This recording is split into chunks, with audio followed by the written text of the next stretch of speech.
Welcome to 77 TV. ప్రతి అక్షరం ప్రజాపక్షం. నేను మీ Srinivas, retired HM Appalaswamy sir మీ ముందుకు వస్తున్నాం. ఈరోజు ప్రస్తుతం ఉన్న కాలాన్ని బట్టి యాక్చువల్గా చాలామంది పిల్లలు ఏంటంటే, ఒకప్పుడు మీరు అన్నట్టుగా మాన్యువల్గా ఆటలాడాలని ఇందులోకి వెళ్ళిపోయారు, గ్రౌండ్లోకి వెళ్ళాలి, లేకపోతే షటిల్ ఆడాలను, బ్యాడ్మింటన్ ఆడాలి, సంథింగ్ అప్పుడు ఉండేది సార్. ఇప్పుడు నా కాలంలో ఏంటంటే అసలు సెల్ వదిలి పిల్లలు అసలు ఇప్పుడు ఏంటంటే గేమ్స్ వైపు ఎవరు చూడట్లేదు అసలు హెల్దీ. అసలు గ్రౌండ్ ఉన్నా సరే పిల్లలు అంటే సరైనటువంటి మంచి డ్రిల్ మాస్టర్ ఎవరైనా స్కూల్లో ఉంటే చక్కరైన డ్రిల్ మాస్టర్ ఉండి, అయితే హెడ్ మాస్టర్ కూడా దాంట్లో కొంత ప్రావీణ్యత ఉండాలి. నేను మొదటి నుంచి స్పోర్ట్స్ అండ్ గేమ్స్లో ఉండేవాడిని. నేను రన్నింగ్లో కాలేజ్ ఎట్లో ఫస్ట్ సెకండ్లో ఉండేవాడిని. అందువల్ల ఏంటంటే అది ఎంత బాగా గేమ్స్ అయితే మా పిల్లల్ని బాగా స్కూల్స్లో మనం వాళ్ళు ఫిజికల్గా యాక్టివిటీస్ ఏంటంటే ఆటోమేటిక్గా చదువులో కూడా బాగా ఉంటారు. ఇప్పుడు అది లేదు, గ్రౌండ్లు లేవు, ఆటలు లేవు. మీరు స్కూల్లో అయితే మీరు ఒకవేళ మీలాంటి ఉపాధ్యాయులు ఉన్నప్పుడు వాళ్ళకి సజెషన్ ఇచ్చి చెప్పి వాళ్ళకి ఎక్స్ప్లెయిన్ చేసి ముందుకు తీసుకెళ్ళరు. కానీ మెయిన్ ఇంపార్టెంట్ పేరెంట్స్కి అసలు మీరు ఇచ్చే సలహా. పేరెంట్స్ నాకు ఇచ్చిందంటే పేరెంట్స్ ఏంటంటే 24 గంటలు పిల్లల్ని చదివించి కాకుండాను వాళ్ళకి ఫిజికల్ యాక్టివిటీస్ కూడా గేమ్స్ అటువంటి యాక్టివిటీస్ సెలవులప్పుడు కార్య అయ్యేటప్పుడు ఆ సండేస్ పూట పిల్లల్ని ఏంటంటే కొద్దిగా శరీరాన్ని శ్రమ పెట్టించి చదివితే ఎవరికైతే స్టామినా బాగుంటుందో వారికి ఏంటి చదువు కూడా బాగా వస్తుంది నా అభిప్రాయం. అలా చాలామంది ఇది సక్సెస్ అయిన వాళ్ళు అది సక్సెస్ అయిన ఉన్నారు. నేనే విట్నెస్. నేను చదువులో ఇప్పుడు కూడా నా క్లాస్ సెకండ్ వచ్చింది. నేను యాక్టివిటీస్లో కూడా 6వ తరగతి నుంచి ఇక్కడికి వచ్చేటప్పుడు కూడా ఇక్కడ నేను లోకల్గా పిల్లలందరినీ ఎవరైనా వాలీబాల్ ఆడిన పాములో ఒకరు ఆడిన వాళ్ళు అయితే వాళ్ళు ఇన్వైట్ చేసి లోకల్గా ఉదాహరణకి ఏంటంటే రాజకీయ నాయకులు కొంతమంది ఆడుతుండేవారు, వాళ్ళందరినీ బట్టి ఒక తీసుకెళ్ళేవాడిని. ఎక్కడ తీసుకెళ్ళి గేమ్ ఎక్కడైనా ఏ ఊర్లో పండుగలు గేమ్స్ ఆడితే మనం వాలీబాల్ తీసుకెళ్ళేవాడిని. అలాగే పిల్లలకు కూడా అక్కడ ఉన్న వాళ్ళు బాగా ఆడేవారు. డ్రిల్ మాస్టర్ కూడా యాక్టివ్గా ఉండేవారు. మరి వాలీబాల్లోనూ నెక్స్ట్ కబడ్డీలోనూ అన్నట్లో కూడా ఆడపిల్లలు తీసుకెళ్ళాం. మేము ఆడపిల్లలు గేమ్స్ తీసుకెళ్ళాం. ఆడపిల్లలకు స్టేట్ విన్నర్స్ టీంలో మా పాముల పిల్లలు ఉన్నారు. అందువల్ల ఏంటంటే నేనేం లేదు, మా టీచర్లకి ఏంటంటే ఎక్కడ పిల్లలకు చదువు బ్రేక్ అంటే వాడికి ఏ స్టాండర్డ్, వాడు ఏ క్లాస్ వాడైనా సరే వాడికి ఎంతవరకు చదువుచ్చును, వాడి స్టాండర్డ్ ఏంటి, ఇంగ్లీష్లో మ్యాథమెటిక్స్లోను ఆ స్టాండర్డ్ అక్కడి నుంచి అందరి పిల్లలకి రాని వాడిని ఒక డల్లర్ని పట్టుకొని వాడిని తయారు చేసి ఆటోమేటిక్గా అందరూ అయిపోతారు, అందరూ తయారవుతారు డెఫినెట్గాను. అది నా ఎయిమ్. అందు గురించి అంటే 6th 7th నుంచి నేను టేకప్ చేస్తాను. ఇలా రండి, ఇద్దరు రండి, ఇలా రా, నువ్వు రా. ఏంటి వీళ్ళు 4th క్లాస్ 6th క్లాసు వీళ్ళిద్దరు కూడా ఏంటంటే హెల్పింగ్ వర్డ్స్ బీఫార్స్ అయితేనేమి గ్రామర్ కూడా పెర్ఫార్మెన్స్ అనేది వీడికో 300 వీడికో 300 వచ్చు. 6th క్లాసు 4th క్లాస్ అలాగా స్టార్టింగ్లోనే చెప్పిస్తే అక్కడి నుంచి పెద్ద అయ్యేటప్పుడు చదువు మనం చెప్పవసరం లేదు. ఒక అలవాటు చేయాలి పిల్లలకి ఏంటంటే టైం టేబుల్ ప్రకారంగా అలవాటు చేసి. నేను చెప్పింది ఏంటంటే వీళ్ళకైనా ఏం చెప్తాను, ఏ స్టూడెంట్కైనా సరే మార్నింగ్ 5 లేసాలి, బ్రష్ చేయాలి, బ్రష్ చేసిన తర్వాత తల్లిదండ్రులకు నమస్కారం పెట్టాలి, నమస్కారం పెట్టిన తర్వాత చదువులో కూర్చోవాలి. రోజు కూడా అదే. నేను సోషల్ ఉండేటప్పుడు అదే చేసేవాడిని, ఇప్పుడు మా మనవాళ్ళకి కూడా అదే చేస్తున్నాం. వీళ్ళకి ఏంటంటే ఆ విధంగా బేసిక్స్ చెప్పేసి అప్ టు 6th 7th వరకు అన్ని బేసిక్ చెప్పేసి చేస్తే అక్కడి నుంచి ఆటోమేటిక్గా షైన్ అయిపోతారు. అలాగే నేను చాలా మందిని తయారు చేశాను. ఇక కేజీబీ మాకవరపాలెంలో అయితే నేను ప్రాక్టికల్గా చేశాను, చాలా మంది షైన్ అయ్యారు. అప్పుడు కేజీబీ 2011 చదివిన వాళ్ళు ఇప్పుడు పీజీలు చేస్తున్నారు. వాళ్ళలో చాలా మంది టచ్లో ఉన్నారు నాకు. అది విషయం. అందు గురించి అంటే పిల్లలు తయారు చేయడం విషయంలో నేను ఎటువంటి అశ్రద్ధ చేయలేదు, బ్రహ్మాండంగా తీసుకొచ్చారని నేను అనుకుంటున్నాను. ఎందువల్ల చాలామంది పిల్లలు పెద్దోళ్ళైనా సార్ మీరు అప్పుడు చెప్పిన తర్వాత స్టాండర్డ్ అండి మాకు ఇది 10th వరకు మీరు చెప్పిందేనండి. ఎలాగా అంటే ఇప్పుడు ఉదాహరణకి కేజీబీ మాకవరపల్లిలో చేసేటప్పుడు ఈ చిన్నపిల్ల 6, 7, 8, 9 ఉండేవారు. వాళ్ళకి ఏంటంటే మార్నింగ్ 7 o'clock వెళ్ళి ఇంగ్లీషు, మ్యాథమెటిక్స్, అక్షర జ్ఞానం ఉన్న అక్షర జ్ఞానం చెప్పించి తర్వాత క్లాసు కొద్దిగా గంటన్నర అయిపోయిన తర్వాత వాళ్ళకి అప్పు చెప్పేవాడిని. నెక్స్ట్ ఏంటంటే ఇంగ్లీష్కి ఏం చేసేవాడిని అంటే, ఇప్పుడు ఉదాహరణ నిలబడండి, ఇంగ్లీష్కి ఏంటంటే బేసిక్ స్టార్టింగ్ ఎక్కడైనా సరే గ్రామర్ సార్ అని అంటారు నన్ను. ఎందుకంటే నేను ఎంఏ ఇంగ్లీష్ చేయలేదు, కానీ డెఫినెట్గా ఏంటంటే అప్ టు ఇంటర్మీడియట్ వరకు నేను ఇంగ్లీష్ గ్రామర్ చెప్పగలను.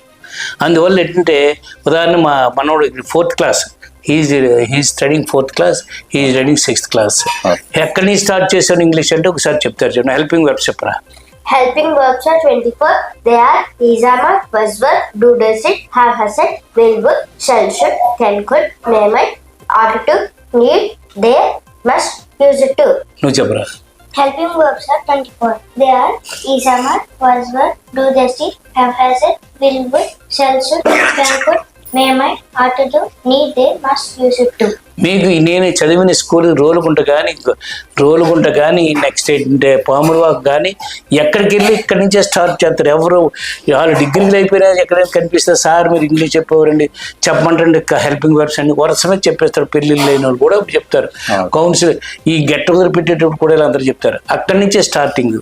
అయితే మ్యాథ్స్ అయితే plus minus into divide by. Algebra and అర్థమెటిక్లో 4 ఫండమెంటల్ ఆపరేషన్స్ కూడా క్షుణ్ణంగా వచ్చిన తర్వాతే లెక్కలు స్టార్ట్ చేసేవాడిని. అందువల్ల ఏంటంటే అయితే ఇప్పుడు బిజీ అయిపోయారు మా వాళ్ళందరూ, టీచర్లు అందరూ. అంటే బేసిక్ లేకుండా ఏమీ చేయలేమన్నటువంటి గ్రహించిన వాళ్ళు చాలామంది చేస్తున్నారు. కొంతమంది హెడ్ మాస్టర్ ఉన్నారు, కొంతమంది అసిస్టెంట్లు ఉన్నారు. అది గ్రహించిన వాళ్ళు క్లాస్ దగ్గరికి వెళ్ళడం, టెక్స్ట్ బుక్ తీయడం, పాఠాలు స్టార్ట్ చేశాడు, లెక్కలు స్టార్ట్ చేశాడు. వాడికి ప్రీవియస్ నాలెడ్జ్ ఎంత ఉంది, ఇంగ్లీష్లో ఎంత ఉంది, లెక్కలు ఎంత ఉంది తెలుసుకుంటే చెప్పేస్తున్నారు.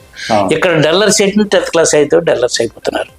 అందువల్ల అది తెలుసుకొని ఎక్కడ డాక్టర్ ఏంటంటే ఎక్కడ జబ్బు ఉందో అక్కడ ట్రీట్మెంట్ ఇస్తే సరిపోద్ది, కానీ ఏదో ట్రీట్మెంట్ చేసి కుదరదు కదా.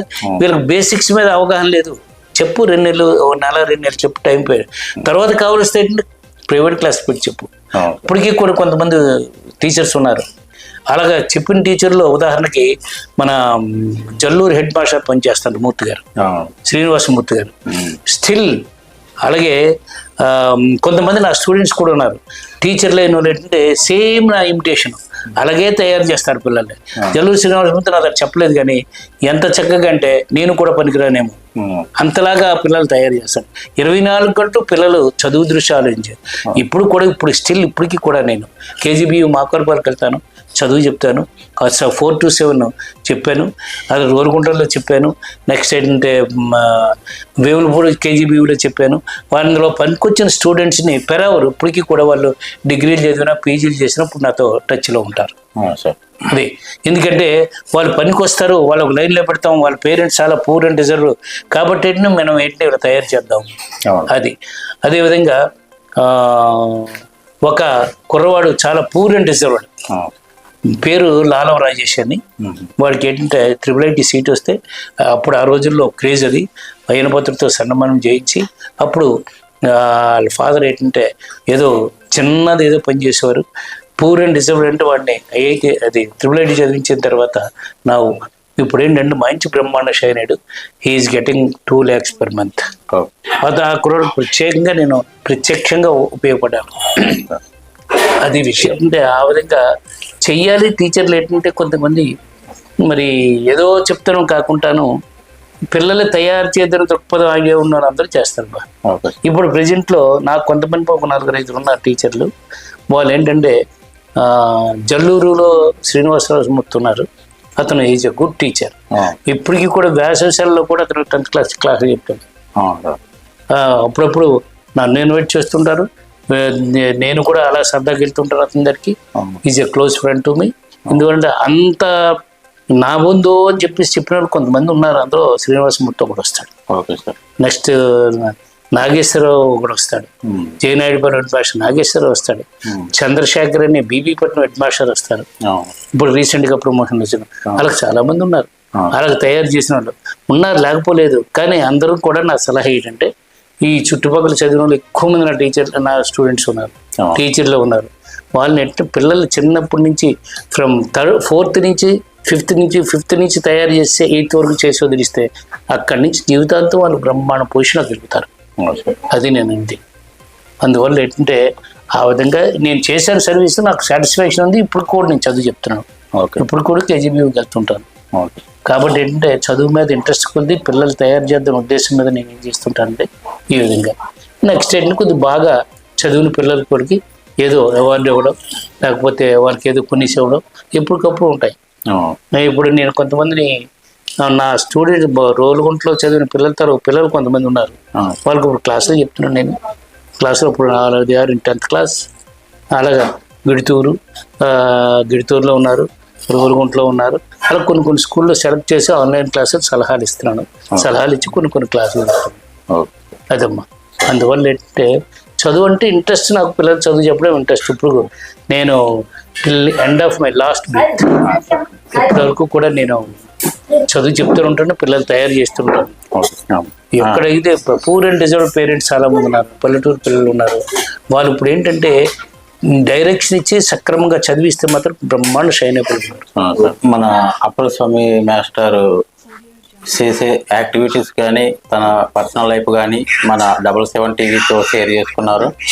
సో నెక్స్ట్ మళ్ళీ ఆయన నెక్స్ట్ ఎపిసోడ్లో మళ్ళీ మనం తీసుకొని వద్దాం, మళ్ళీ కొత్త కాన్సెప్ట్తోని.